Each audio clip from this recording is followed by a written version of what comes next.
같이 말씀 봅니다. 말씀 창세기 42장 18절부터 25절까지 말씀입니다.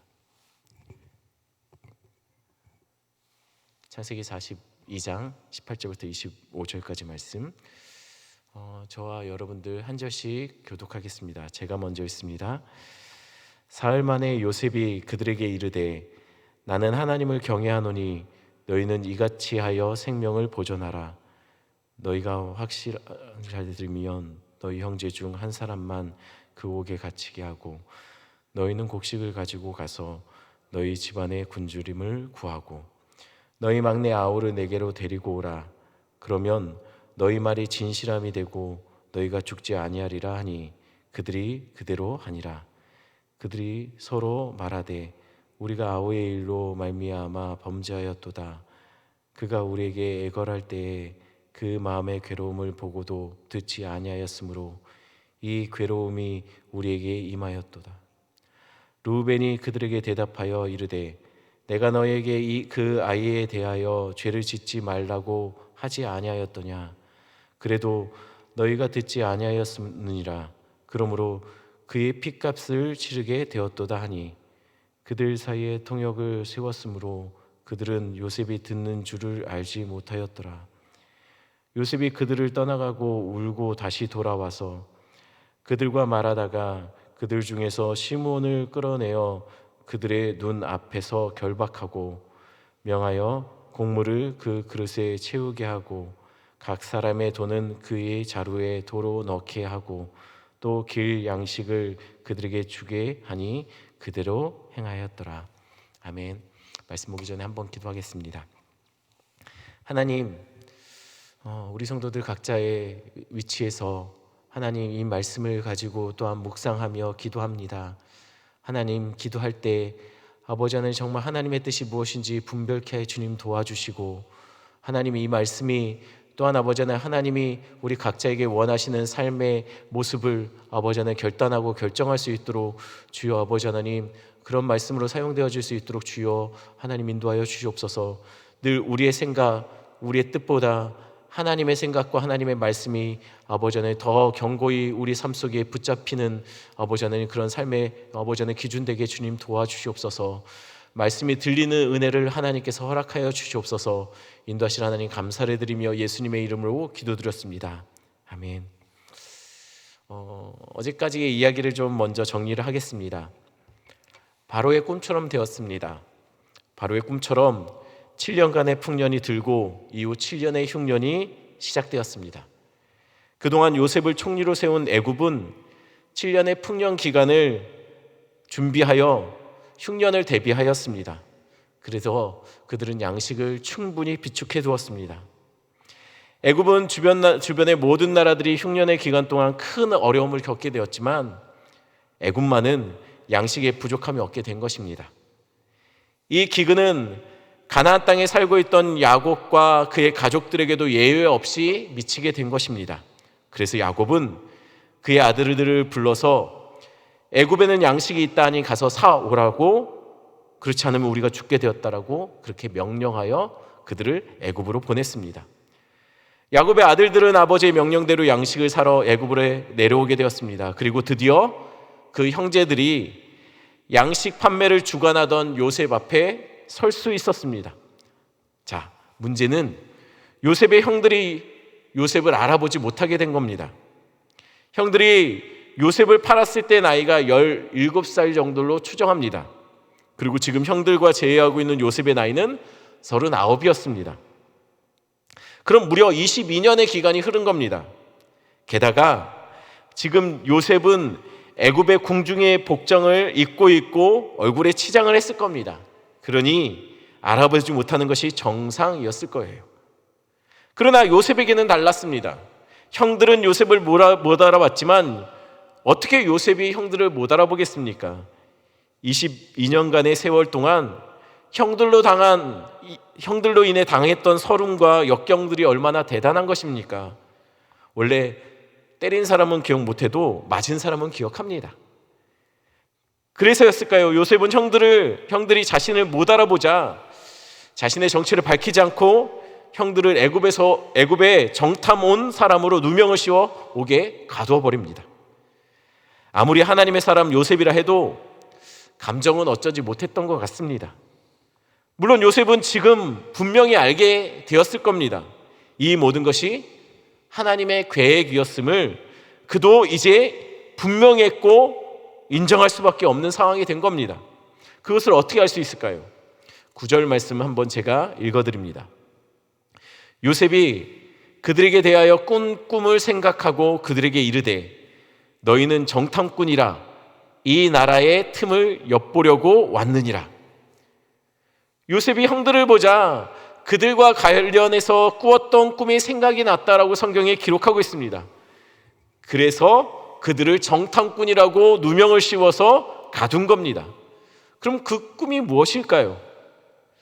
우리가 잘 알고 있는 것처럼 자신의 볕단을 향해 절을 하던 형들의 볕단 이야기, 해와 달과 11별이 요셉의 별에 절했던 꿈을 그는 떠올렸던 것이죠. 그리고 지금 형들이 양식을 얻기 위해 자기 앞에 엎드려져 있는 모습을 보고 있는 겁니다. 하나님이 보여주셨던 꿈이 지금 일정 부분 자기 앞에서 이루어지고 있는 겁니다. 그러니 이전에는 어렴풋이 이 모든 것이 하나님의 인도하심이라고 알고 있었던 것들이 형들이 앞에 있으니 더 확신 있게 다가온 것이죠. 이 모든 것이 하나님의 계획 안에 있었구나, 이래서 그랬구나 라는 것입니다.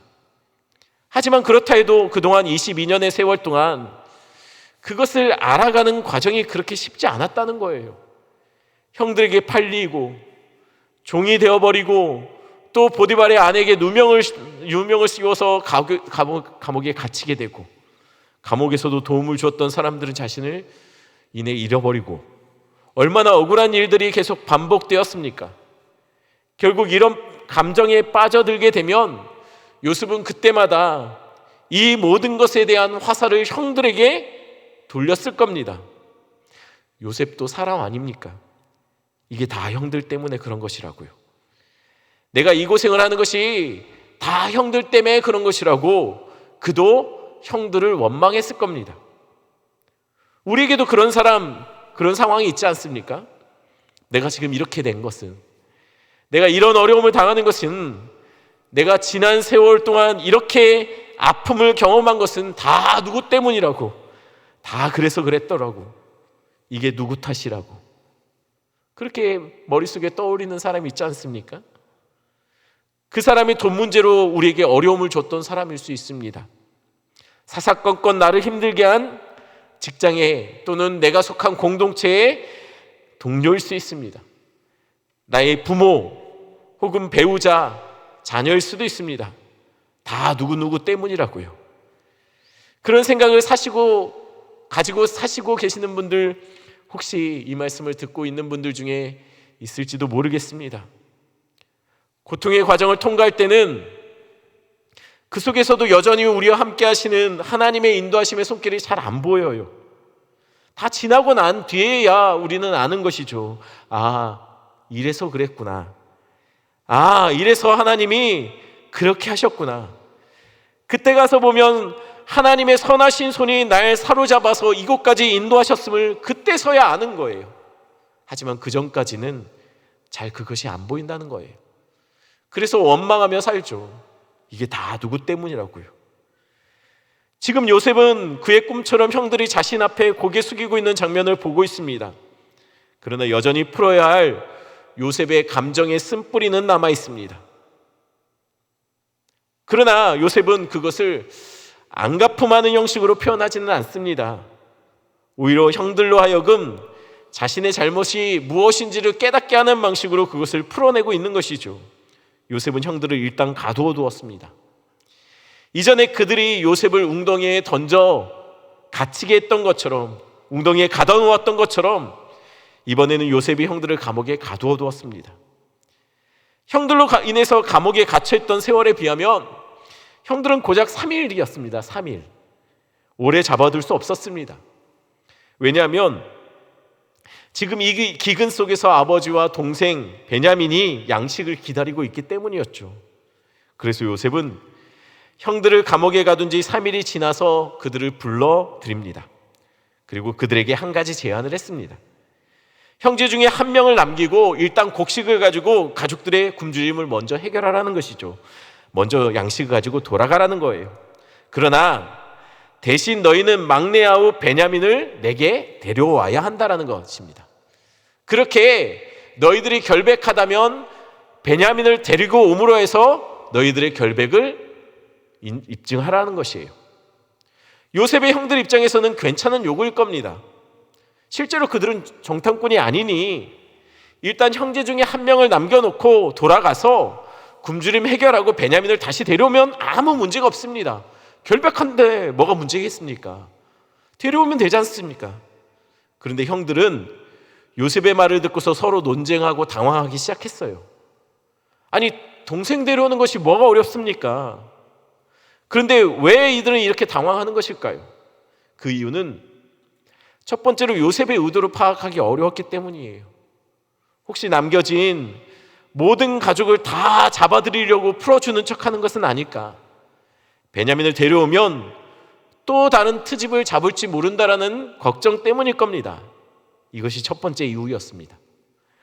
더 큰 이유는 두 번째입니다. 형들은 분명 아버지가 베냐민을 순순히 보내주지 않을 것을 너무나 잘 알고 있었습니다. 야곱에게 요셉이 죽고 난 뒤에 라헬을 통해서 낳은 유일한 아들, 남아있는 아들은 베냐민 하나였습니다. 그러니 야곱은 베냐민을 극도로 아꼈고 어려운 일, 문제가 생길 만한 일들 속에는 베냐민을 함께하지 못하게 했습니다. 애굽으로 양식을 사러 형제들을 보낼 때도 베냐민은 열애였습니다. 그래서 형제들은 요셉의 제안을 받자마자 그렇게 생각한 것이죠. 아버지는 보내주지 않을 것이라고요. 자신들끼리 그 일이 있고 나서 그 말을 듣고 나서 서로 책임을 추궁하고 다투기 시작합니다. 안 될 것 같으니 그들은 서로 자신들의 말이 요셉이 알아듣는지도 모르고 서로 자신들끼리 티격태격하기 시작했어요. 그리고 서로 말하기를 이게 다 요셉에게 행했던 일로 인해서 우리가 당하는 화다라고 얘기하기 시작했다는 거예요. 아마도 형들도 요셉을 파는 것에 대한 죄책감을 가지고 여태까지 살았다라는 것, 그것이 드러난 거예요. 특히 루벤이 그랬어요. 장자 루벤이 그랬어요. 22절 말씀 제가 읽어드립니다. 루벤이 그들에게 대답하여 이르되 내가 너희에게 그 아이에 대해서 죄를 짓지 말라고 하지 아니하였더냐? 그래도 너희가 듣지 아니하였느니라. 그러므로 그의 핏값을 치르게 되었도다 하니, 루벤은 형제들에게 그 아이에 대한 죄를 짓지 말라 했는데 너희가 듣지 않았다. 이게 다 요셉의 핏값을 우리가 받는 벌이라고 이야기하기 시작했던 것이에요. 요셉은 형제들의 대화를 듣고 나자 갑자기 감정이 복박쳐 오르기 시작했습니다. 그리고 그 자리를 잠시 떠나 다른 곳에서 아마 펑펑 울고 다시 돌아온 것 같아요. 그는 울면서 아마 무슨 생각을 했을까요? 이러면 됐다. 이 정도면 됐다. 싶지 않았을까요? 형들이 자신을 팔았던 것에 대해서 후회하고 있으니, 일말의 죄책감을 갖고 있으니 이러면 됐다. 그는 진정으로 용서할 마음이 생겼던 것 같습니다. 그래서 사실은 여러 가지 정황들을 보면 자신을 팔았던 것이 주도했던 사람이 루벤이라고 생각했었는데, 그것에 대한 오해가 풀리자 요셉은 둘째를 잡습니다. 둘째 시므온은 굉장히 형제들, 야곱의 형제들 그 낳은 자녀들 중에서 잔혹하기로 유명했습니다. 그래서 아마도 학자들은 그렇게 얘기해요.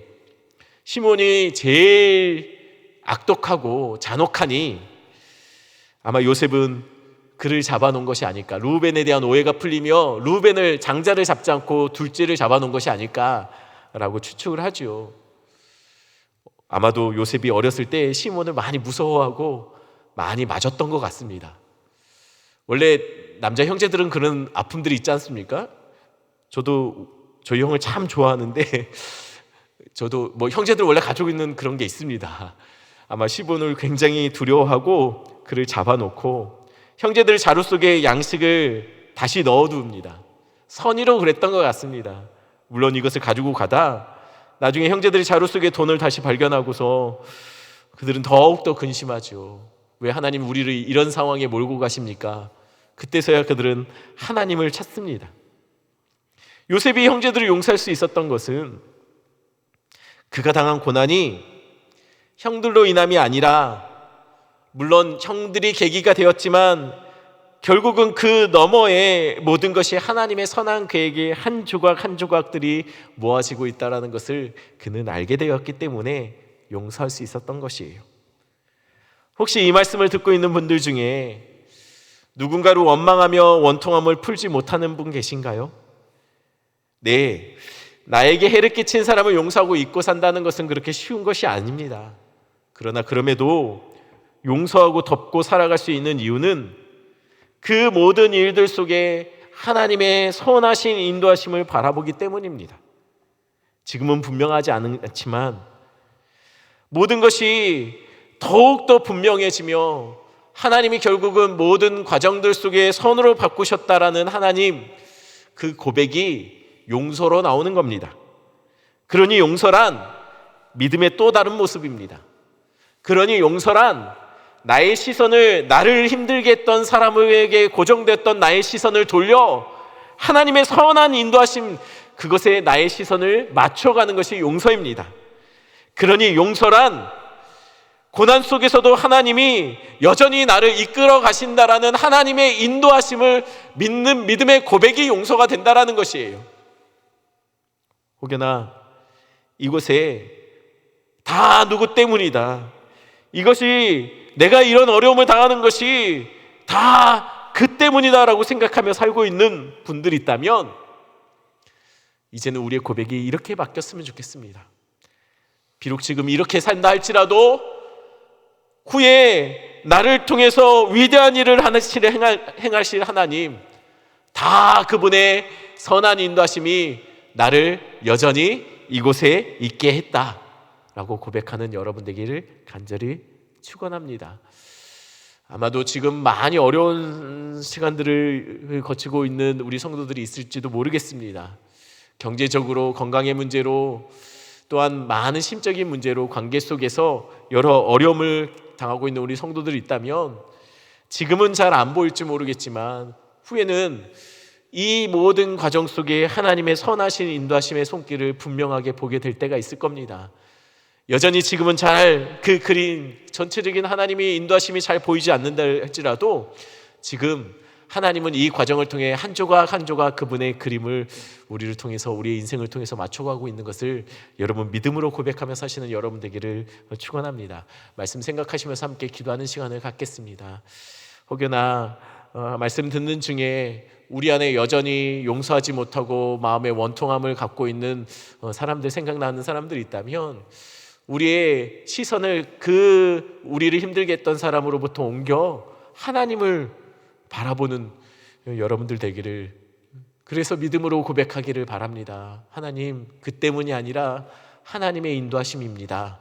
하나님이 이 일을 통해서 더 놀라운 것, 더 좋은 것을 행하실 겁니다 라고 고백하는 기도를 여러분들 하셨으면 좋겠습니다.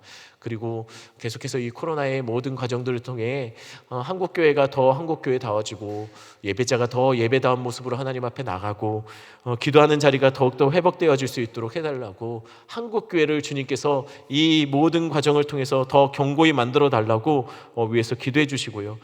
계속 건강에 여러 가지 어려움을 겪고 있는 우리 환우들을 위해서, 우리 원로 목사님과 사모님을 위해서, 우리 교회를 위해서, 그리고 앞에 우리 기도 제목, 보여지는 기도 제목들을 위해서 하나하나 기도하며 여러분들 기도하시다가 자유롭게 기도를 마무리하면 되겠습니다. 함께 기도하겠습니다.